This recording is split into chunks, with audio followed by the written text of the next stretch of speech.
황해도 은율군 은율읍은 저희 조모 할머니의 고향입니다. 그래서 저에게는 참 익숙한 지명인데요. 은과 밤이 많이 나서 은율이라고 지었습니다. 거기에 한 가난한 가정에 태어난 이찬영이라는 머슴이 있었는데요. 당시에 머슴이면 뭐 노비까지는 아니어도 신분에 있어서는 최하층이죠. 하루하루 생존을 위해서, 때로는 생계를 위해서 노동하면서 살았습니다. 그런데 이찬영은 이 홀어머니를 모시고 있었는데 효성이 지극했어요. 또 일에 있어서도 항상 신실하고 충직해서 마을에서도 인정을 받고 많은 사람들이 주변에서도 그에게 항상 일거리를 맡겼습니다. 그런데 언더우드 선교사님이 은율에 와서 전도하면서 신자들이 함께 은율읍 교회를 세웠는데, 그때 머슴 이찬영이 하나님을 처음 만나게 됩니다. 그 예수님을 구세주로 영접해요. 그 후에 그가 이 총각 집사로 교회를 섬기다가 결혼을 하고서는 석유 장사를 했어요. 그 지게에 석유통을 이고 다니면서 석유를 판매하고 또 전도했습니다. 석유를 팔면서 예수님을 전했어요. 그 후로 사업이 늘어나면서 땅을 샀는데, 농사를 지으면서 옛날에 만석 부자라고 했죠. 만석이라고 하면 40kg 쌀이 36,000부대입니다. 그래서 거둘 수 있을 정도의 거부가 됐는데, 그가 내가 왜 부자가 됐는가? 두 가지 이유가 있다는 겁니다. 첫 번째, 새벽 기도와 두 번째, 11조. 새벽 기도와 11조 때문입니다 라고 늘 말하면서 봉헌하고 또 구제, 도와서 살리는 일을 했습니다. 한가운날이 되었을 때 은율군 일대에서 거린들 30명, 걸식하는 이들 30명을 초청해서 대접하고 이 바지와 저고리 옷을 새롭게 입혀 보냈습니다. 한 번은 큰 잔치를 하면 황해도에 있는 모든 거린들을 초청했는데, 평안도와 함경도에 있는 이들도 그 소식을 듣고 몰려와서 잔치에 참가했다는 겁니다. 신념이 하나 있었는데, 가난한 상인의 물건은 깎지 않는다 였어요. 그래서 전도를 하다가 그 사람이 예수님을 영접하면, 믿는 사람이 있으면 그 사람이 자립하게, 사업적으로 자립하게 돕습니다. 그리고 난 다음에 세상을 떠나게 되면 장례까지 치러줬다는 거예요. 그러다가 북한 공산 정권이 들어서면서 소위 토지개혁, 재산을 몰수했지요. 자기 과수원도 재산도 이제 공산당으로 넘겨주게 되었는데, 넘겨주기 그 전날 하루 종일 과수원에 나갔어요. 그래서 김을 메고 잡초를 뽑고 거름을 주고 있는 겁니다. 그래서 물었죠. 아니, 내일이면 남의 과수원이 될 텐데 뭐하러 그렇게 수고하고 있어? 라고 하니까 이분 답이, 누구인들 누구라도 과일을 먹을 것 아니오입니다. 여러분, 이것이 생명에 관심이 있는 사람의 대답입니다. 내 과수원이 아니어도 그걸 먹을 사람을 생각하는 거죠. 재산을 다 몰수당하고 난 다음에 가장 아쉬웠던 것이 무엇이냐? 한탄하면서 말하길, 11조를 이제 많이 드리지 못하게 되었소. 가장 안타까워했다는 겁니다. 별로 안 놀라세요. 그래서 은율읍 교회 최초의 장로가 됩니다. 6.25 한국전쟁이 터지고 난 다음에 자녀들도, 아들, 딸도 피난 갔어요. 근데 이분이 자신은 교회를 지키려고 남습니다. 그러다가 한 번에 공산당이 장로라는 걸 알았어요. 그래서 숙청하려고 하는데 동네 주민들이 나왔습니다. 그는 악질 지주가 아닙니다. 가난한 사람들을 도와주고 살 길을 열어주며 없는 자의 친구가 되어 왔습니다 라고 항변하면서 이찬영 장로님이 살아나게 됩니다. 그 다음에 이 은유럽 교회가 뭐 불탔다, 또 뭐 다른 전시관으로 기념관으로 바뀌었다는 그런 소문들이 있었는데 여전히 옛 예배당이라는 이름으로 보존되고 있다고 하니까 통일이 된다면 저희 조모 아마 할머니께서도 다녀보셨음직한 그 교회에 전 한번 너무 가보고 싶은 마음이 듭니다. 하나님의 교회는 이런 거대한 역사하심 가운데 살아왔습니다. 하나님의 교회 안에 있는 하나님의 사람은 살아남고 살아남아서 살아가고, 근데 살아감에 그치지 않고 항상 살려내는 사람으로 살았습니다. 그게 교인입니다. 이스라엘 백성이 애굽에서 노예로 살 때 그들의 생활이 자유롭지 못했죠. 노역에 매여 있었습니다. 그러니까 항상 이 생존의 문제를 놓고 씨름하면서 고통하면서 부르짖습니다. 하나님께서 그걸 들어주시죠. 그래서 이스라엘 백성들이 애굽에서 나와서 광야로 나아가서 살 때는 이제 생계를 놓고 고민하며 살아갑니다. 그런데 그들의 생활은 항상 이 만나와 메추라기, 일용한 양식을 기다리면서 이 하루하루 생계를 이어가는 삶이었죠. 하지만 그 이스라엘 백성들이 이제 애굽을 떠나서 광야를 지나서 가나안에 들어갈 때에 그들의 생활은 이 생존과 생계를 넘어서 이 하루치의 양식에 매이지 않는 삶이었어요. 왜냐? 잉여 재산이 있었어요. 잉여 생산이 있었습니다. 뭐 만들어 놓으면 이 비축할 수 있었어요. 저장이 가능했던 거죠. 그러니까 사유 재산 다 우리 것이 아니라 내 것이 생기게 되었습니다. 여러분, 하나님께서 이 과정을 통하여서 하나님의 사람들의 삶을 보여주시는 겁니다. 자기만 살아남기 생존해서 스스로 살아가기, 생계를 넘어서 마지막에 그 마침내 다른 사람들을 살려내기로 이끌어 가시는 겁니다. 이게 율법의 내용이에요. 율법은 이 백성들이 가나안에 들어가서 그들이 내 것이라고 말할 수 있는 것이 생겼을 때 어떻게 살아가야 되느냐를 알려주시는 겁니다. 하나님을 사랑하고 내 이웃을 사랑하는 겁니다. 이 솔로몬의 인류 역사의 수많은 제국과 왕국과 국가 가운데 지도자들 중에서 특별히 두 가지 면에서 최고의 탁월한 월등함을 보여주지 않습니까? 재산과 지혜입니다. 지혜와 재산이 있어서 최고였어요. 열왕기상 10장 23절 말씀에 솔로몬 왕의 재산과 지혜가 세상 어느 왕보다 큰지라입니다. 그러니까 온 세상의 사람들이 그의 지혜를 알려고 자기들 재산을 가지고 옵니다. 모든 것을 가져와요. 금그릇, 은그릇, 의복, 갑옷, 향품, 말, 노새, 가축들을 다 가지고 옵니다. 그래서 그의 재산이 계속해서 늘어나죠. 예컨대 금을 예로 들면 금이 너무 차고 넘쳤어요. 성전 전체와 성전 곳곳을 금으로 장식했습니다. 금으로 칠했습니다. 금방패, 작은 방패, 200개, 300개 보좌, 그릇도 금으로 만들었습니다. 한 해에 금이 들어오는데 한 해에 들어오는 금의 무게가 666달란트였다는 건 아닙니까? 40년 동안 통치했으니까 한 해 그 정도 들어와서 40을 곱하면 요즘 가치로 환산하면 2,500조입니다. 2,500조. 학자들은 그의 상속재산, 아버지로부터 물려받은 상속재산과 증식재산, 그가 지혜를 발휘해서 모은 그 재산을 합산할 때 인류 역사 가운데 가장 부유한 사람 중에 탑5 안에 든다는 겁니다. 5명 안에 드는 사람이 돼요. 조금 더 보면 여론시 솔로몬이 그 많은 재산으로 정말 많은 일을 했습니다. 큰 사업을 했죠. 그 당시 해상무역을 한 겁니다. 대단한 사업을 했어요. 그 다음에는 건축했습니다. 크고 작은 공공건물도 건축했습니다. 사유, 이 주택도 건축했습니다. 보화와 보물을 저장했습니다. 과원과 동산을 보유했어요. 남녀노예를 매매했습니다. 수많은 가축을 소유했습니다. 그리고 영토를 확장했으니까 이 솔로몬이라는 사람은 원하는 것은 다 얻어서 다 누리는 사람이에요. 근데 여기에서 여러분, 우리 현대인들도 크게 다르지 않죠. 이 시대 살아가는 사람들이 원하는 것이 좋은 기업, 대기업을 운영하기 원합니다.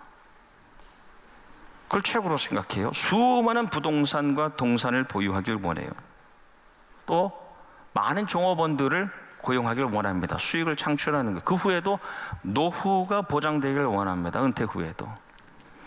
성공과 번영을 꿈꿔요. 그런데 솔로몬이 지배자가 아니라 지혜자가 되어서 재산보다도 그 지혜의 가치, 하나님을 경외하는 것의 그 최고의 존귀함, 그 진리를 깨닫고 난 다음에 쓴 것이 잠언 말씀이잖아요. 이 잠언 말씀은 그 재물이 내 삶의 목적이 될 때의 허망함, 위태함을 알려줍니다. 동시에 그 물질을 인생의 목적이 되신 하나님을 위해서 우리가 어떻게 써야 될지를 알려주시는 말씀이 잠언입니다. 잠언 말씀 보면 돈에 대한 이야기가 참 많아요. 특별히 오늘 잠언 11장 후반 말씀은 이 재산을 어떻게 할 수 있는가, 구제, 도와서 살려내는 것에 대한 말씀이 나옵니다. 오늘 2절 말씀 가운데 24절 말씀, 흩어 구제하여도 더욱 부하게 되는 일이 있나니입니다. 우리가 잘 알려진 말씀이죠. 흩어 구제하여도, 파사르의 말입니다. 흩어 구제한다는 것은 사방에 뿌리는 거예요. 오히려 선택하지 않고요, 주변에 있는 것을 향해서 아낌없이 나눠주는 겁니다. 그러니까 수많은 이들과 나누며 살 때에 그 다음 말씀이 더욱 부하게 되는 일이 있나니, 야샤프라는 겁니다. 증가하고 초과해버리는 겁니다. 결국 최대한 많은 이들과 주변과 나눌 때 그 결과는 예상하지 못했던 생장과 증대가 풍요가 되었다는 고백입니다. 솔로몬의 경험의 고백이죠. 이어질 말씀에 과도의 아껴도 가난하게 될 뿐이니라. 이 구절이 참 도전이 됩니다. 과도하게 아껴도, 뒤에서 먼저 보면 아껴도는, 하사코라는 말은 억제하는 거예요. 또 나가서 저장하는 겁니다. 그런데 과도히라는 말씀이, 미요시라는 말은 부정과 불법입니다. 하나님 앞에서 자기의 재물에 인색하여서 저장하고 축적하는 것이 부정이고 불법이라는 말씀이에요. 다시요, 하나님 앞에서 아예 재물의 인색함으로 저장하고 축적하는 것이 부정과 불법이 될 수 있다는 겁니다. 근데 결국 그렇게 살 때에 가난하게 될 뿐이니라, 오히려 미달되고 쇠퇴하고 소진되어서 결국 아무것도 남지 않게 된다는 고백입니다. 25절 말씀이 구제를 좋아하는 자는 풍족하여 질 것이요 남을 윤택하게 하는 자는 자기도 윤택하여 지리라. 구제를 좋아하는 자입니다. 네페시 바라카라는 말인데, 네페시는 사실 영혼이고 바라카는 축복하다입니다. 그러니까 구제를 좋아하는 자는 어떤 의미냐, 영혼을 축복하는 자라는 뜻이에요. 우린 구제라고 하면, 도와서 살린다고 하면 물적인 것, 육적인 것만 생각합니다. 그 사람들의 필요를 제공하는 차원을 생각합니다. 하지만 그것보다 더 깊은 구제는 영혼을 살리는 영적인 사건이라는 겁니다. 그런데 이런 영혼의 축복자들은 풍족하여 질 것이요. 이 풍족하다는 것은 요즘 현대인들이 그렇게 좋아하는 말은 아닙니다. 왜냐하면 살찌다라는 뜻을 가지고 있거든요. 근데 여러분, 그 당시에는 최고의 복이 뭡니까? 살찌는 거예요. 삶의 모든 영역에 살찜이 있는 겁니다. 충만한 겁니다. 이런 영혼의 축복자들은 하나님이 가득 채워주시는데, 남을 윤택하게 하는 자, 요래, 이 윤택하게 한다는, 물을 뿌리는 거예요. 과수원에 물을 주는 겁니다. 내 것이라고 움켜쥐지 않고 물을 주는 자, 죽어가는 생명들에게 물을 줄 수 있는 자, 그래서 살아나게 하는 사람은 자기도 윤택하여 지리라. 나도 언젠가 고갈되고 갈증을 느끼고 죽어갈 것 같을 때에, 생사의 위기에 처할 때에 나도 생수를 공급받을 수 있다는 겁니다. 그래서 다른 번역에 남에게 마실 물을 주면 자신도 갈증을 면한다입니다. 정리하면, 여러분, 다른 영혼들을 축복하기를 좋아하는 사람들, 모든 부분에서 살찜이 있어요. 풍족함이 있습니다. 사촌이 땅을 사면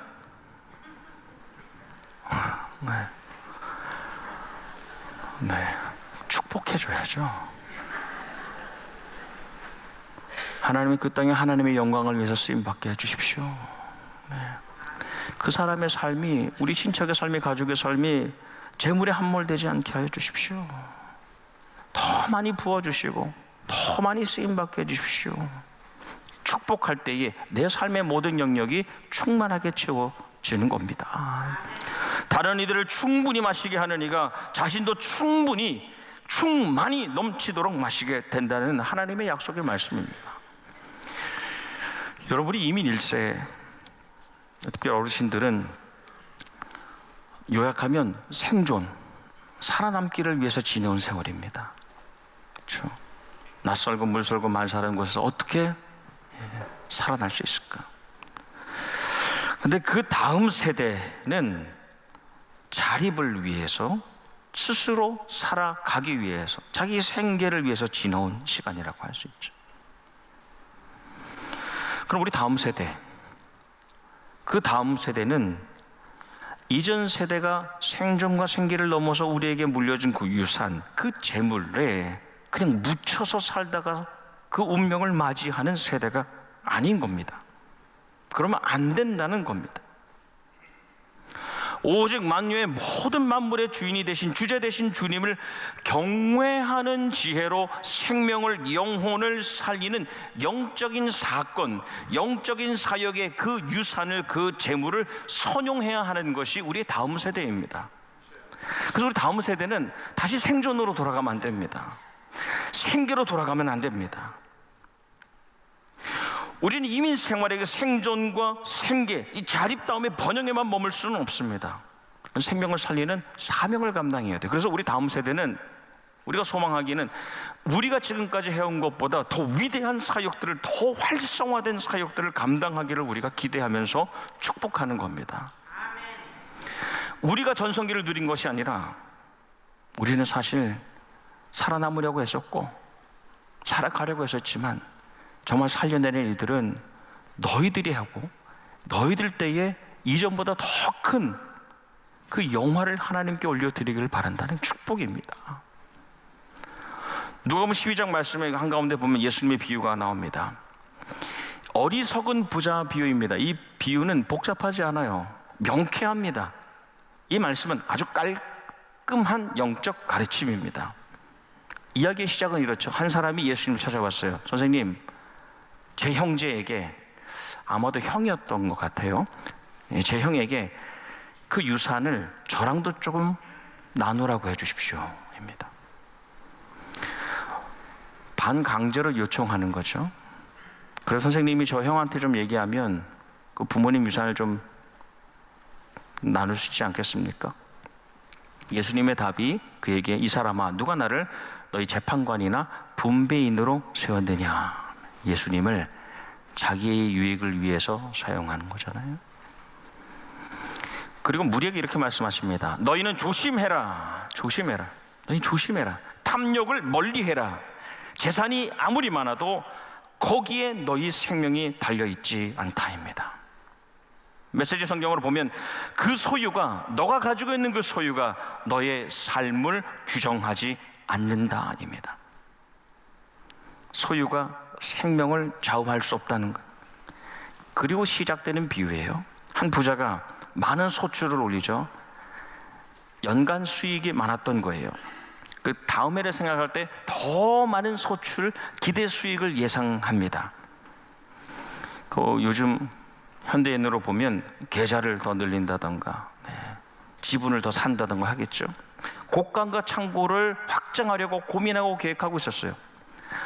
그리고 이전에 내가 여기에서 수고하고 고생하고 그것을 했는 것을 회상하면서 노후를 구상하는 가운데 자기 영혼을 향해서 3가지의 미래 비전을 선포합니다. 3가지. 첫 번째 비전, 쉬자. Take life easy입니다. 2번째 비전이 뭐냐? 먹고 마시자예요. Eat and drink. 3번째, and be merry. 좀 즐기자 합니다. 하나님께서 그를 사랑하셨어요. 그래서 그게 나타나시죠. 말씀하시길, 어리석은 자여, 오늘 밤에 내 영혼을 도로 찾으리니 그러면 내 준비한 것이 누구의 것이 되겠느냐? 하시고 이 전체 말씀의 예수님 결론 말씀이 자기를 위해 재물을 쌓아두고 하나님께 부여하지 못한 자가 이와 같으니라 입니다. 동일 구절을 메시지 성경은 너희 창고를 하나님이 아니라 너희 자아로 채우면 바로 이렇게 된다 입니다. 여러분, 우리가 세상에서 누리는 좋은 것들이 있습니다. 부귀와 영화, 이거 누리는 것이 잘못이다라고 말하는 것이 아니지요. 나쁜 것이라고 하는 것이 아닙니다. 우리 물질의 풍요와 유익도 하나님께서 허락하실 때만 가능한 것이죠. 물질을 통해서 누리는 행복감이 있어요. 그것도 하나님만이 주시는 것이에요. 그런데 우리는 마치 그것이 내 손 안에서, 우리 손 안에서 영구적으로 머물 것이라고 착각하고 영원히 그것을 가두려고, 그것을 가두고 살려고 합니다. 그렇잖아요. 우리가 오히려 의심하지 않아요. 내가 지금 가지고 있는 것이 내일도 내 것으로 남아있겠구나라고. 그것은 불신이죠, 사실. 하지만 그것을 주신 그 목적은 내가 우리끼리 쉬고 먹고 즐기기, 내가 만든 세 가지 비전, 쉬고 먹고 즐기기 위한 것이 아니라 궁극적으로 이 땅의 생명을, 영혼을 구제하고 도와서 살리고 그 구제 사역을 위하여 세우신 가정과 교회 공동체를 세워가고, 가정과 교회 공동체를 세움으로 이 땅을 죄악의 땅이 아닌 하나님의 나라로 변혁시켜 살게 하시려는 목적 안에서 우리에게 잠깐 맡기신 거잖아요. 말씀을 맺습니다. 우리 가정과 교회 공동체가 스스로 부요하다고 여기지 않기를 소망합니다. 우리가 부요할 때는 오직 하나님을 향하여 하나님께서 맡기신 생명의 사역이 있어서 부요할 때만 우리 교회가 부요한 것입니다. 우리의 미래가, 특별히 우리 다음 세대가 우리의 과거로, 이전 세대로 돌아가서 생존과 씨름하고 생계를 놓고 고민하는 세대가 되지 않기를 원합니다.